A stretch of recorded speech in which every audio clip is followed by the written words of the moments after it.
Hello guys, kumusta yung buong linggo nyong pagmamaneho? Coding natin ngayon. Kinumpute ko, kulang-kulang 4,000 pala makukuha natin o mas mahigit pa. Depende sa sipag mo. So, dati kasi nag-aantay tayo ng isang linggo, no? Isang buwan, bago din makuha ang ating KGR. Ng tagsa 10 piso. Depende pa kung mahit mo yung certain numbers, ano? So ito makikita natin, tingnan natin ang pang isang lingguhan natin.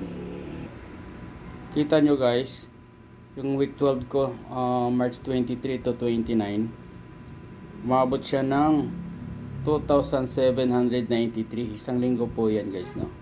Yan yung nakuha nating streak sa isang linggo. Tinakpan natin yung ating income sa isang linggo. Respeto sa iba.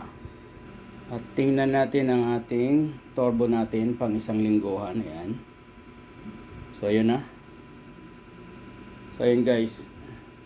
Makikita natin na umaabot tayo ng